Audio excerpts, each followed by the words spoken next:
everyone. I thought it would be very fun, exciting, educational to break down some unusual / slabby techniques that I used in order to send the walk of life.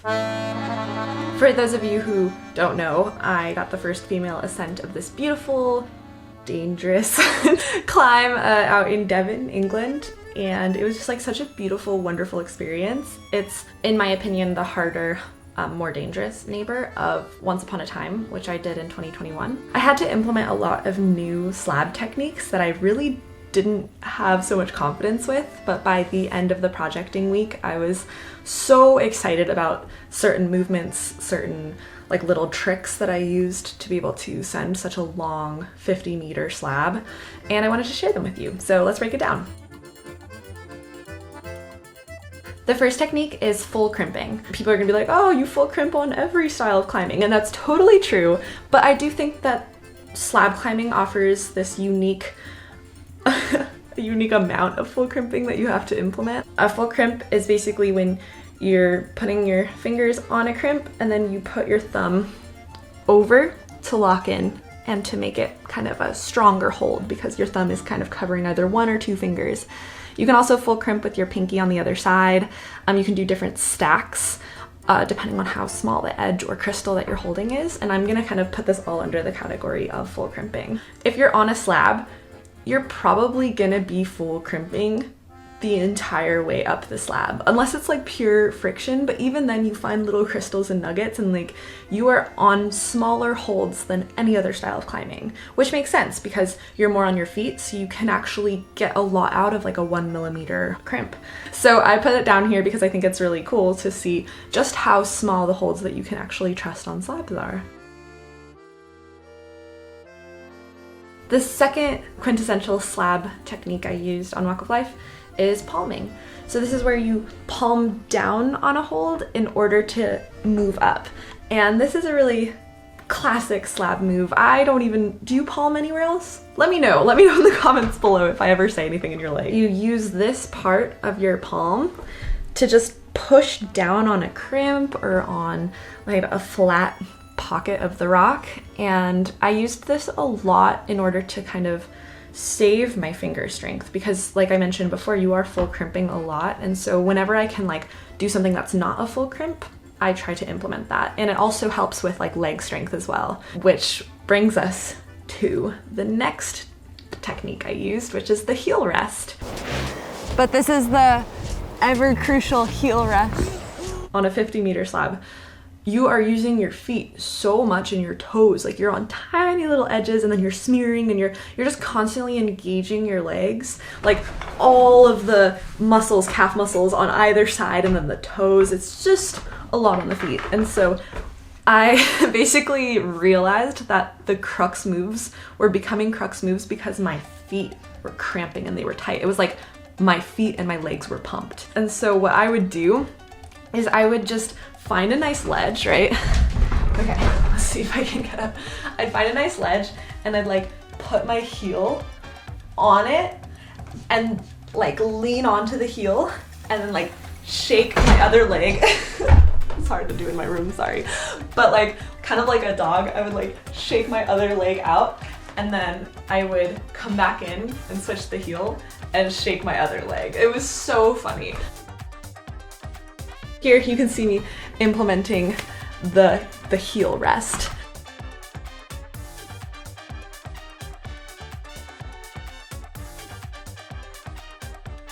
Technique número 4 is the thumbdercling, and this is a classic.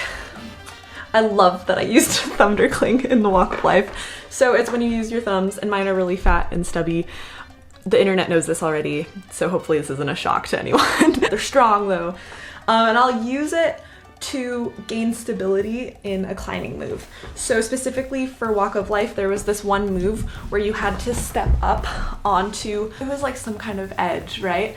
But in order to like have the balance correct, it seems so counterintuitive, but I put my thumb up on the hold and I kind of had this like line of strength through my whole body, like tensioning, so I could step up and stay like into the wall.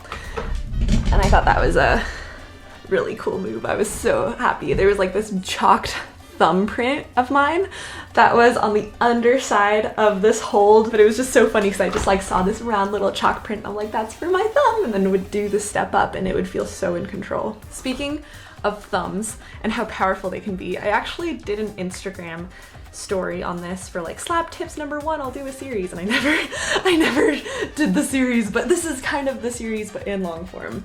And I called it a reverse crimp, and people had a lot of different names for this, but I just called it the reverse crimp. But it's essentially where you're kind of crimping, but instead of curling your thumb over the fingers, you push your thumb onto the other side of a rock. So you're like crimping on that end and you're pushing on that end, and it's kind of like this weird like reverse crimp, reverse pinch type thing. Think about like opening a fridge door. Like, I'll try to like demonstrate some of these. Ooh, that's really good. I'm gonna show you this actually. And it gives you a lot more stability. So for the walk of life, when I used this reverse crimp, I was doing this traverse move where I was like crossing my legs. It was like really technical. And I was originally just full crimping, and it was a really strong position starting off, but then as you traverse, it like gets a weaker and weaker as your wrist like can't quite keep that level of force on the crimp. And so having that opposing force with the thumb was kind of a game changer. I swear it went from being a crux move to just being like fully in control. I was like, okay, cool, don't have to worry about that anymore. So along the same lines as the reverse crimp, which gives you more stability as you move back and forth, or as you like change your position, it gives you like multiple angles to work with. Similarly, our 6th slab technique also gives you more angles to work with. And this is just a regular pinch, but I'm calling it like an unusual pinch because I feel like there is a distinct difference in using pinches on slabs to using pinches anywhere else. Think about it like this. On an overhung climb where you need more power, think about holding a pinch. You're like, you know, you're pinching, you're squeezing with all of your might on this pinch, right? It's not as much of a directional, whereas on slab, things are a little more, I was gonna say graceful, but I feel like things are a little bit more flowy, and instead of like squeezing pinches, I find a lot of the time I place really unusual, wide, awkward pinches or like hand grabs just as kind of directionals. So I'll really utilize my little thumbs to gain balance almost. So you'll see in these clips, these unusual pinches are just like a little bit wider than maybe would be comfortable for someone with my sized hands. Or I'll use the pinch just to like stabilize myself and kind of readjust the other hand, and then I'll change it to a crimp or something. And I just feel like it's really useful to use these pinches as a way to navigate through climbs. The thumb on that was like that much of a lip. It was barely anything, but it was just for stability. Thumbs are powerful on slabs, for real. For the last 2 techniques, I wanted to lump them together because they're both the ways you use your feet. On a slab, you can either, or like the most typical ways to use your feet are either edging or smearing. Edging is when there's like a tiny little crimp and you put your foot on it and you kind of use it to move off of, right?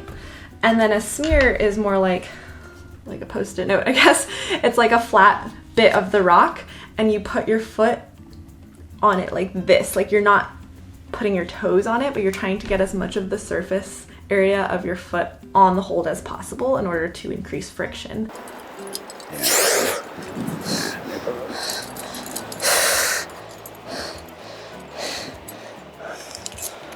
Okay, so you can see from that clip that I'm just like really placing it with confidence. It almost seems like a lot of slab climbing is just confidence.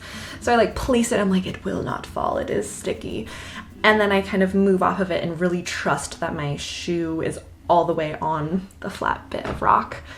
And you can kind of see some other slab techniques as well I implemented in that sequence. I shake my foot out, which is really important, like I said, because your feet cramp out, so you want to make sure your feet are as strong as possible.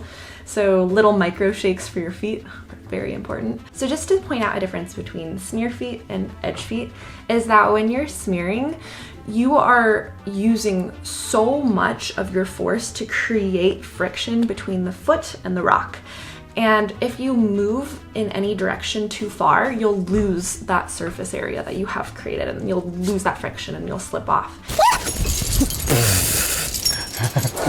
And so when I'm climbing with smear feet, I like to use really small movements. Like I'm like inching up or inching sideways, and I'm like barely moving my body, and I'm going so slow with smears. Edging, on the other hand, is more about kind of like really like pulling down with your feet on edges. I can really utilize my flexibility. I can do high steps.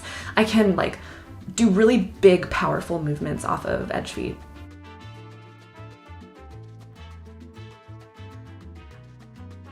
I wanted to slow it down and zoom it in a little bit there so you can just see that like I am just trusting these tiny little edges with my feet, and I'm usually using them to move upwards in a very directional way. Okay, well, thank you for joining along with me on those 8 slab techniques that I used on the Walk of Life. I really hope you enjoyed that. I mean, the Walk of Life is literally my favorite climb that I've ever done. So it was just such a joy to break down some of the techniques I used to descend it, and hopefully keep spreading that love for slab that, you know, the climbing community has so much of. Okay, just a few announcements. If you haven't already seen the Brit Rock with my film in it, I'm climbing the Walk of Life, and I'm also climbing the Quarryman with Tom. Then be sure to check that out. There is a virtual tour happening right now, so that's December 22nd through January 2nd. In case you're in the future, this is December 2022 into January of 2023. And also, let me know if you liked this kind of breakdown of the Walk of Life, because I could also do one for the Quarryman, which might be really cool because there's some funky off-widthing techniques that I used in there. So let me know if you want me to do a similar breakdown with the Quarryman, because I could totally do that. And if you haven't already, remember to subscribe. I don't know, you just live your best life. Subscribing helps me though, so if your best life can be lived with also subscribing to me, that's like double ideal. Yeah, I have merch, I have a Patreon, other stuff. I'll see you later.